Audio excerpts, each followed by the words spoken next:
بسم اللہ الرحمن الرحیم۔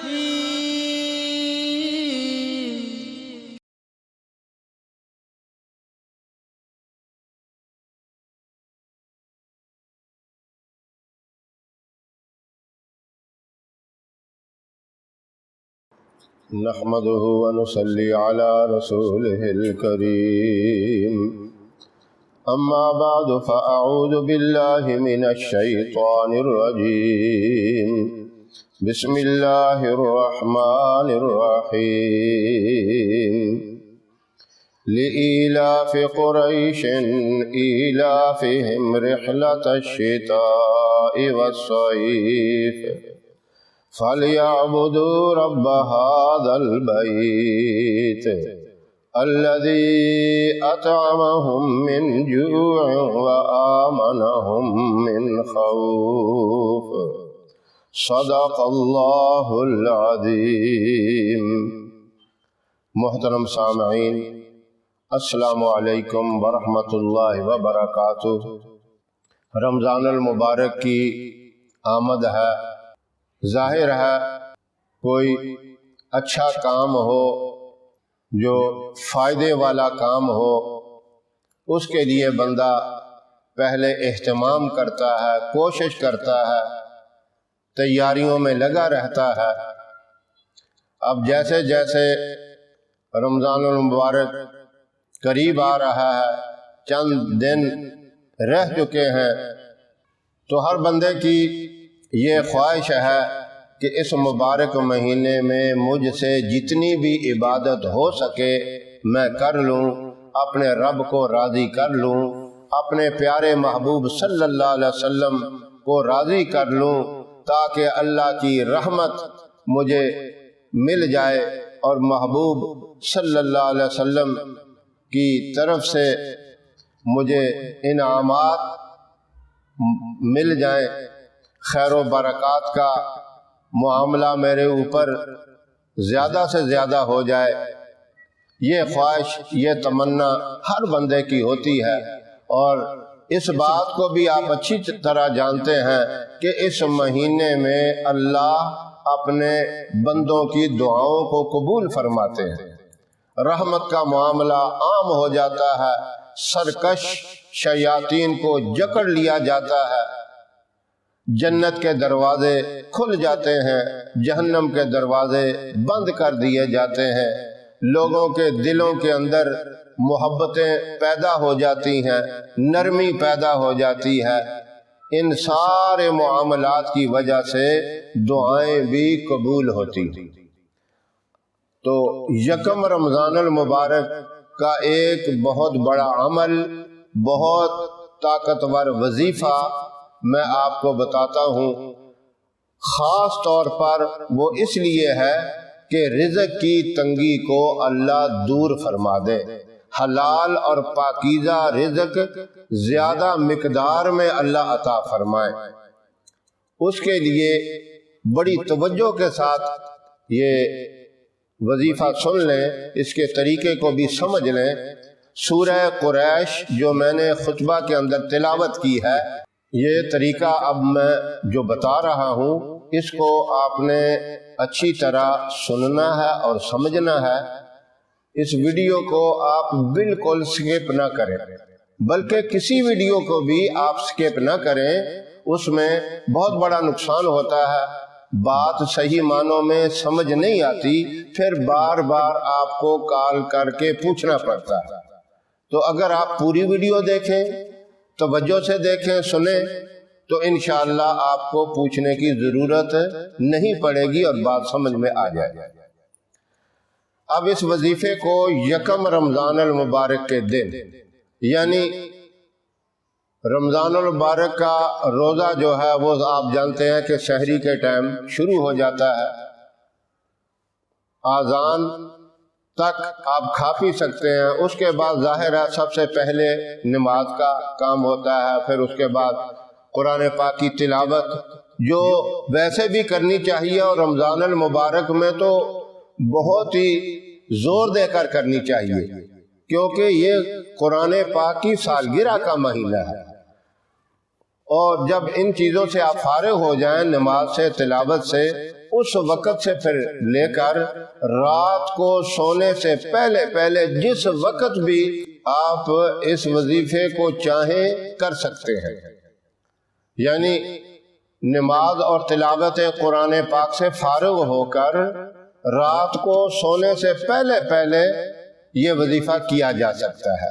ایک ہی محفل میں بیٹھ کے کرنا ہے اور باوضو کرنا ہے۔ سورہ قریش 313 مرتبہ پڑھنی ہے۔ اول آخر 11 دفعہ درود ابراہیم پڑھنا ہے۔ اب ایک آدمی اگر کر لے تو تب بھی ٹھیک ہے، گھر کے 2 آدمی مل کے کریں تب بھی ٹھیک ہے، 3 مل کے کریں تب بھی ٹھیک ہے، گھر کے سارے افراد مل کر کریں تب بھی ٹھیک ہے۔ یہ نہیں کرنا کہ باہر سے آپ اپنے کوئی رشتہ داروں کو، دوستوں کو، یا کوئی بچیاں اپنی سہیلیوں کو بلا کر کریں، اس طرح نہیں کرنا۔ ہاں، گھر کے جتنے بھی افراد ہیں، یعنی ایک ماں باپ کی اولاد، سارے بھائی مل کر، بہنیں مل کر، میاں بیوی، یہ سارے مل کر کر سکتے ہیں۔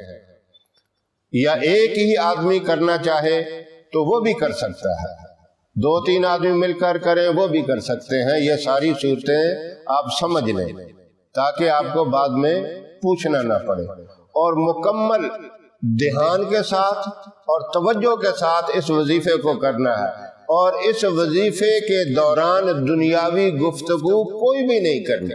ہاں، آپ کا پڑھتے پڑھتے منہ خشک ہو گیا، پانی آپ پاس پہلے ہی رکھ لیں، پانی کا گھونٹ پی لیں، جتنا مرضی پی لیں پانی، اس میں کوئی حرج نہیں۔ ہاں، اگر آپ کا وضو ٹوٹ جاتا ہے تو اتنی اجازت ہے کہ اٹھ کے جا کے وضو کر کے پھر وہیں بیٹھ جائیں، اس میں گفتگو بالکل نہیں کرنی۔ مکمل دھیان کے ساتھ یہ وظیفہ یعنی 313 مرتبہ سورہ قریش کو پڑھنا ہے، اول آخر 11 دفعہ درود شریف پڑھ کر۔ اس میں احتیاط بہت ضروری ہے۔ سورہ قریش پڑھتے وقت آپ نے ہر دفعہ اس کے ساتھ بسم اللہ الرحمن الرحیم نہیں پڑھنی۔ شروع کرتے وقت آپ مکمل پڑھ لیں، اعوذ باللہ من الشیطان الرجیم بسم اللہ الرحمن الرحیم۔ ابتدا میں یہ لازمی پڑھ لیں، اور اس کے بعد 313 مرتبہ بغیر اعوذ باللہ اور بغیر بسم اللہ کے آپ پڑھ سکتے ہیں۔ کیونکہ یہ میں اس لیے بتا رہا ہوں، چھوٹی چھوٹی باتیں بعد میں پوچھتے رہتے ہیں، تو تاکہ آپ کو کسی قسم کی دقت نہ ہو، ان ساری باتوں کا خیال کر کے، دھیان رکھ کے، اور ذہن کے اندر سب سے اہم بات یہی ہو کہ یا اللہ تو مجھے پوری زندگی میں حلال، پاکیزہ اور کشادہ روزی عطا فرما۔ انشاءاللہ آپ کو پورا سال روزی کی تنگی نہیں ہوگی، اللہ اپنے خزانوں سے رزق عطا فرمائیں گے۔ اللہ پاک نے خود فرمایا، نَحْنُ نَرْزُقُكُمْ، رزق ہم ہی دیتے ہیں۔ تم دکان کرتے ہو، مزدوری کرتے ہو، محنت اور مشقت کرتے ہو، کاروبار کوئی کرتے ہو، کسی قسم کی کوئی بھی بزنس ہے، یہ ذرائع ہیں، ذرائع تم استعمال کرتے ہو، اور تمہاری روزی آسمانوں سے آتی ہے۔ تو آپ اس نظریے سے، اس دھیان سے یہ وظیفہ کریں گے تو انشاءاللہ آپ جو بھی کاروبار کرتے ہیں اس میں برکت آ جائے گی، اور اس کے اندر بہتری آ جائے گی۔ جب اس کے اندر خیر و برکت آئے گی، بہتری آئے گی، تو آپ کی روزی میں اضافہ ہو جائے گا۔ ایک بات اور قابل توجہ ہے، جب آخری الفاظ الذی اطعمہم من جوع وآمنہم من خوف، ان الفاظ پہ پہنچیں گے تو آپ نے مکمل دھیان اپنے رزق حلال کی طرف رکھنا ہے، اور ہو سکے تو پڑھتے پڑھتے ان الفاظ کو یعنی 20-25 مرتبہ پڑھ کر، اندازاً گننا نہیں ہے، 20-25 ہو جائے، 30-35 ہو جائے، ان الفاظ کو 3 دفعہ بیچ میں دہرا لیں، یعنی پورے 313 مرتبہ پڑھنے کے دوران میں 15-20 دفعہ یہ الفاظ 3 مرتبہ بیچ میں دہرائے جائیں. ان کی تعداد ضروری نہیں ہے، کم و بیش ہو جائیں تو تب بھی کوئی حرج نہیں ہے. 5-7 دفعہ ہو جائیں تب بھی کافی ہے، 15-20 دفعہ ہو جائیں تو تب بھی کافی ہے. اس میں آپ کو پریشان ہونے کی ضرورت نہیں، ٹینشن لینے کی ضرورت نہیں ہے. تو یہ بھی فکر نہیں کرنا مجھ سے پتہ نہیں تعداد میں کمی ہو گئی یا زیادہ ہو گئی. ہاں 313 کا عدد وہ بڑے اہتمام سے پورا کرنا ہے. باقی جو میں نے کہا الذی اطعمہم من جوع و آمنہم من خوف، ان کو 15-20 دفعہ پڑھنے کے بعد 3 مرتبہ دہرا لیں. تو انشاءاللہ اس کی برکت سے آپ دیکھیں کیسے روزی کے اندر اضافہ ہوتا ہے، خیر و برکت والی روزی آپ کو ملتی ہے، اور ڈر اور خوف سے بھی اللہ نجات دیں گے.